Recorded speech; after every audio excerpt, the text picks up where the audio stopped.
దాని వెనుక ఎందుకు ఈ కార్యక్రమానికి ఇంతమంది మేధావులని అతిరథ మహారాజులని పిలిచడం అనేది అందరికీ తెలిసిన విషయమే. ఇది ఒకప్పుడు చూస్తే మా నాన్నగారు రామరాజు గారు ఉన్నప్పుడు ఆ రోజుల్లో 20 సంవత్సరాల కిందట ఇక్కడ వేదికమైన పెద్దలందరూ ప్లస్ ఇక్కడ ఉన్న ఆత్మీయులు, అన్నదమ్ముళ్ళు, అక్కచెల్లెళ్ళు ఒక కుటుంబం లాగా ఉన్నారు. మరి ఈరోజు చూస్తే కాలానుగుణంగా కొన్ని పరిస్థితుల వల్ల గత 15 సంవత్సరాలుగా ఆ కుటుంబం నుంచి వేరుపడినట్టు ఆ ఫీలింగ్, ఇన్ని రోజులు ఒక గ్యాప్, ఒక శూన్యం. ఇలా ఎందుకు జరిగింది? ఆ రోజుల్లో ఉన్న ఆప్యాయత, అనురాగం ఒక పార్టీలో ఆ ఊహించుకుంటేనే కడుపు నగులుతుంది, బాధ కలుగుతుంది. తర్వాత ఈ 15 సంవత్సరాలుగా ఎలాగోలా రాజకీయ కుటుంబంలో, రాజకీయ నేపథ్యం కలిగిన కుటుంబంలో ఉన్నా కూడా కానీ ఆ రాజకీయాలు చేయలేని వ్యక్తులకి మన వల్ల సహాయం చేయలేని అదొక గ్యాప్ లాగా, అదొక చీకటి రోజులుగా ఉండిపోయింది 15 సంవత్సరాలు. మిత్రులారా, మీకు తెలుసు కొండూరు రామరాజు గారు అంటే ఇందాక చెప్పారు అభిమానులు. ఆయన గురించి చెప్పాల్సిన వల్ల ఆయన కుమారుడుగా ఆయన లెగసీలో కంటిన్యూ చేస్తూ ఒక మాట ఆయన గురించి చెప్పాలి. రామరాజు గారు అంటే ఆయనకి కొడుకులు లేదు, కూతురు, అందరూ ఒకటే. ప్రతి ఒక్కరిని అంతగా ఆప్యాయంగా పలకరించేవాళ్ళు. ఆ విలువలతో కూడిన రాజకీయాలు చేసేవాళ్ళు, సమాజ సేవ చేయగా పనిచేసేవాళ్ళు. పార్టీలో ఉంటే పార్టీకి కట్టుబడి ఒక డిసిప్లైన్గా పద్ధతైన విలువలతో కూడిన రాజకీయాలు చేసే వ్యక్తి. మరి అటువంటి కుమారుడిగా ఆ లెగసీని నాకు చేతనైనంత వరకు కంటిన్యూ చేయడం నా అదృష్టంగా భావిస్తూ ఈరోజు చూస్తున్నాం.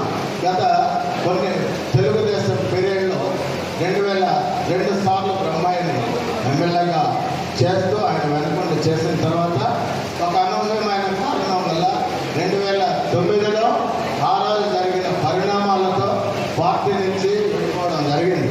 మరి ఆ రోజు చూస్తే ఆ రోజు నుంచి ఈ రోజుకి ఒక నాకంటూ కొన్ని ఆశయాలు, ఒక పాలసీస్ పైన నడుద్దాం. రాజకీయం అంటే ఒక పద్ధతులు, ఒక డిసిప్లైన్, ఒక కమిట్మెంట్. ఎందుకంటే ఒక రాజకీయం అనేది దేవుడిచ్చిన వరం కాదు.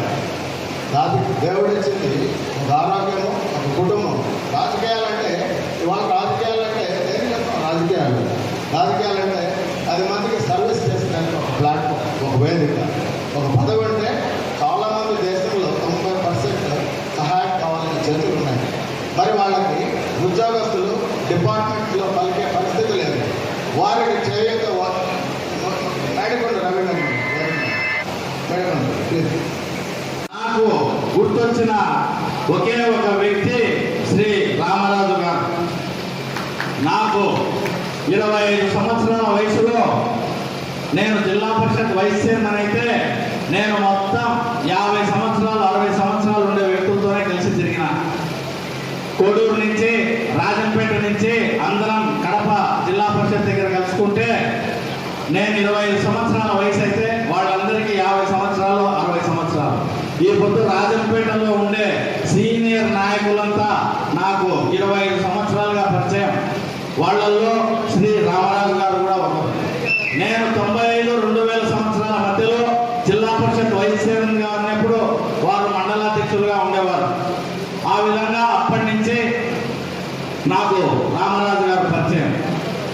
తర్వాత ఇక్కడికి వచ్చినాక ఈ రాజంపేట జిల్లా కేంద్రాన్ని చేయాలా అనే ఉద్యమం మన రామరాజు గారి కుమారుడు శ్రీ శరత్ కుమార్ రాజు గారు చేశారని చెప్పి వారి దగ్గరికి పోయి నాకు మద్దతు ఇచ్చి మన రాజంపేట ప్రాంతాన్ని అభివృద్ధి చేయమని నేను ఆయన మద్దతు కోరితే ఆయన ఎంతో విశాల హృదయంతో తాను ఉన్నటువంటి రాజకీయ పార్టీని వదిలేసి విజయవాడకు పోయి తన కొడుకు పెళ్లి ఉన్నా కూడా 2 రోజులు సమయం కేటాయించి నారా లోకేష్ గారి సమక్షంలో తెలుగుదేశం పార్టీలో చేరి ఈ పొద్దు రాజంపేట ప్రజల కోసం ముందుకు వచ్చినందుకు శ్రీ శరత్ కుమార్ రాజు గారికి నేను శిరస్సు వంచి చేసుకుంటూ